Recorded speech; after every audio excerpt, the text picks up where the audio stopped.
بسم اللہ الرحمن الرحیم۔ السلام علیکم۔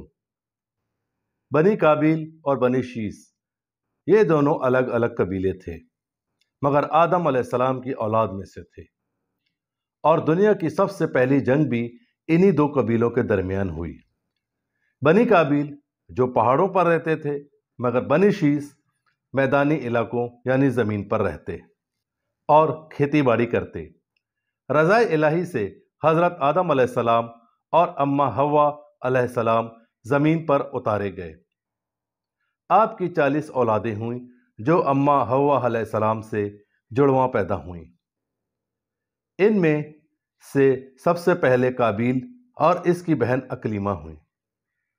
قابیل نے اپنے بھائی حابیل کو قتل کر دیا، اور اس وقت حابیل کی عمر 20 برس کی تھی، جو کہ دنیا کا پہلا قتل تھا۔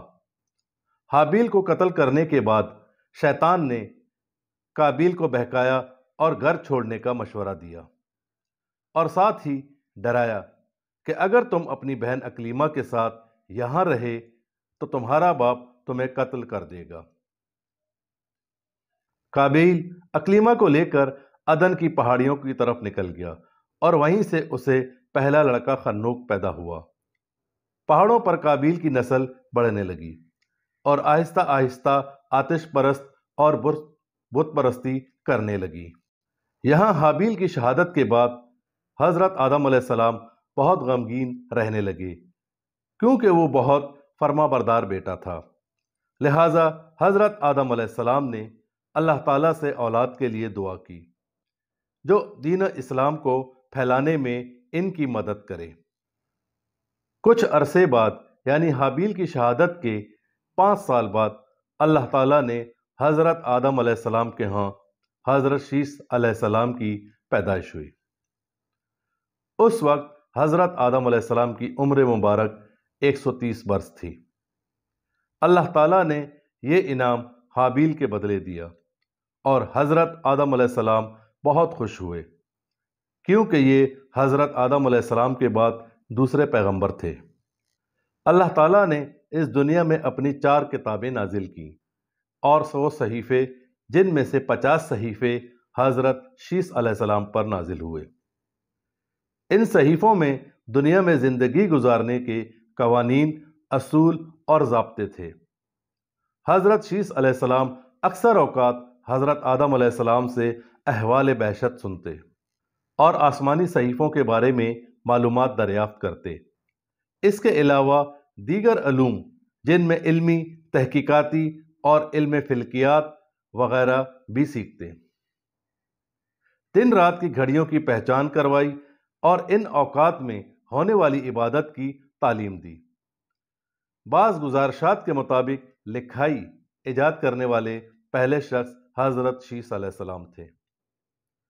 حضرت آدم علیہ السلام نے ان کی بہت ہی اچھے طریقے سے تربیت کی، اچھے برے کی پہچان کروائی۔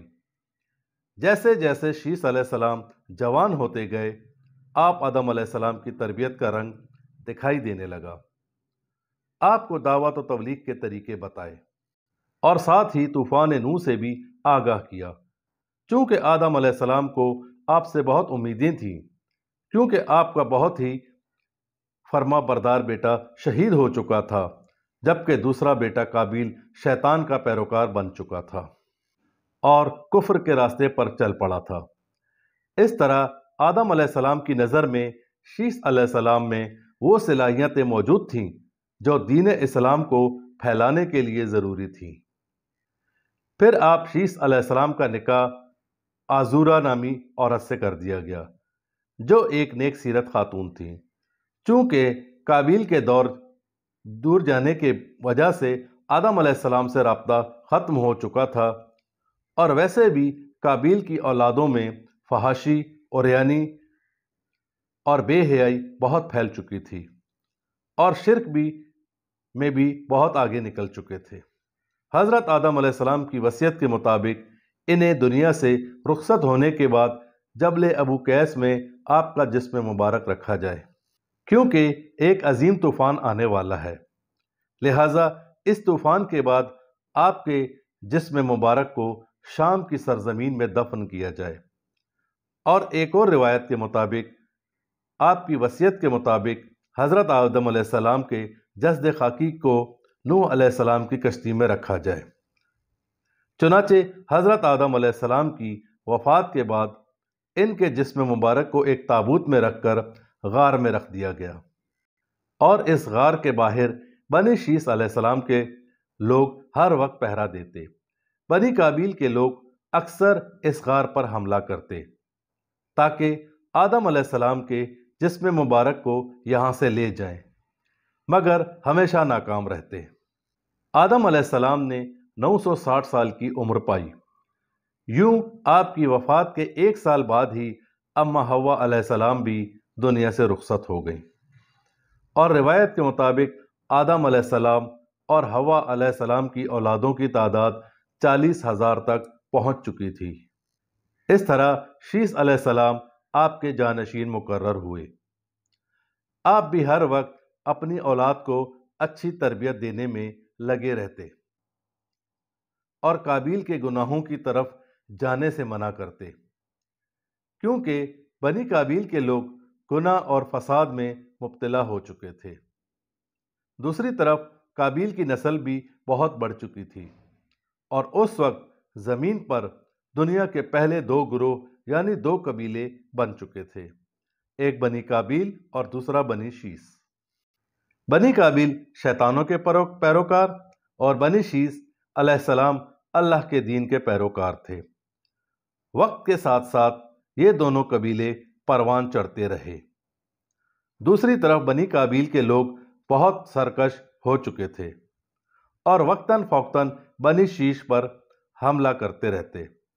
چونکہ شیث علیہ السلام کے لوگ کھیتی باڑی کرتے تھے، اس لیے ان کا غلہ لوٹ کر لے جاتے، اور یہیں سے دنیا کی پہلی جنگ کی شروعات ہونے لگی۔ روایت کے مطابق جنگ کی بڑی وجہ یہ تھی کہ قابیل اپنے بیٹے کی شادی شیث علیہ السلام کی بیٹی سے کرنا چاہتا تھا، مگر شیث علیہ السلام نے انکار کر دیا۔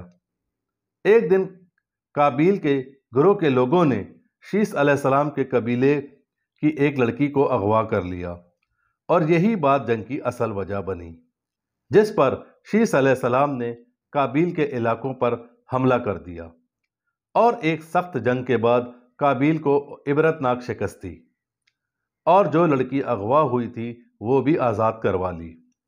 حضرت عبداللہ ابن عباس رضی اللہ تعالیٰ عنہ فرماتے ہیں، اس زمانے میں 2 نسلیں تھیں، ایک پہاڑی اور دوسری زمینی۔ پہاڑی کے انسان خود شکل اور عورتیں سیاہ تھیں، جبکہ زمین کے انسانوں کی عورتیں خوبصورت اور مرد سانولے ہوتے تھے۔ کہتے ہیں کہ ابلیس انسانی شکل میں زمین والوں کے پاس آیا۔ یہاں آپ کو یہ بتاتے چلیں کہ شیطان یہاں کیوں آیا، کیونکہ بنی شیث علیہ السلام کے لوگ اللہ کے احکامات پر چلتے، جبکہ بنی قابیل کے لوگ آتش پرست تھے، یعنی وہاں شیطان کی ضرورت نہیں تھی۔ اس لیے شیطان یہاں انسانی شکل میں زمین والوں کے پاس آیا اور ایک شخص کا غلام بن کر رہنے لگا۔ پھر اس نے ایک بانسری بنائی جس کے بجنے پر لوگ مست ہونے لگتے، یعنی مدہوش ہو جاتے، اور بانسری کی آواز پر رقص کرنے لگتے۔ جب یہ خبر بنی قابیل کے لوگوں تک پہنچی تو ان میں سے ایک شخص اس میلے میں آیا اور ان کی خوبصورت عورتوں کو دیکھ کر پہاڑ والوں کو بتایا، لہٰذا وہاں کے لوگ بھی میدانی علاقوں میں آنے لگے اور بدکاری میں پڑ گئے۔ روایت کے مطابق انہوں نے آپس میں شادیاں بھی کی اور بچے بھی ہوئے، اور بعد ازاں ایک ہو گئے، باقی اللہ ہی بہتر جانتا ہے۔ حضرت شیث علیہ السلام کی 33 اولادیں ہوئیں، جن میں آپ کے جانشین انوش اور انوش کا بیٹا کینان پیدا ہوا، اور انہی کی نسل سے حضرت ادریس علیہ السلام پیدا ہوئے اور نبوت سے سرفراز ہوئے۔ حضرت ادریس علیہ السلام کی نسل سے حضرت نوح علیہ السلام پیدا ہوئے، اور بعد ازاں نوح علیہ السلام کے 3 بیٹے سام، حام اور یافس پیدا ہوئے۔ حضرت نوح علیہ السلام نے زمین کے 3 حصے کیے اور سام کو وسطی ایشیا اور عرب کا علاقہ دیا، حام کو افریقہ کا شمالی حصہ اور یافس کو روم اور مغرب یورپ کا علاقہ دیا۔ حضرت شیس علیہ السلام کی تدفین کے متعلق مورخین کی مختلف رائے پائی جاتی ہیں۔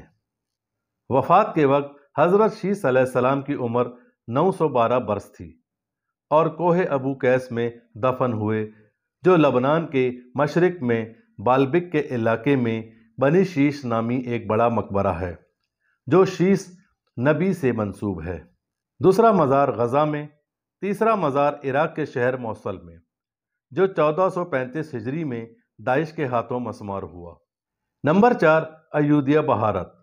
اب ان میں سے حضرت شیس علیہ السلام کہاں مدفون ہیں، یہ سب اللہ تعالیٰ ہی بہتر جانتا ہے۔ شیس علیہ السلام کا لقب ہبۃ اللہ یعنی اللہ تعالیٰ کا ہدیہ بھی مشہور ہے۔ بعض مورخین کے مطابق سریانی افراد جو زمین پر سب سے پرانی امت ہیں، اپنے آپ کو حضرت شیس علیہ السلام سے منسوب کرتے ہیں۔ چینل کو سبسکرائب کریں، ویڈیو کو لائک کریں اور کمنٹس باکس میں اپنی رائے کا اظہار ضرور کریں۔